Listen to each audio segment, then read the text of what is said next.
قال رسول الله صلى الله عليه وسلم الله يلجنو إيلر ألا أخبركم بشيء شاتعم ديتيشن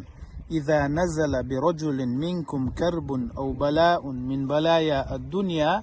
دنيا بال نشخة شخص عنا بال غير تبيعش دعا به يفرج عنه تو إضاع ديش سنخ حلق وقر وشيز أتباليخ أتغيرنخ فقيل له تنج إيلر بلا ديتح هيديل يالشال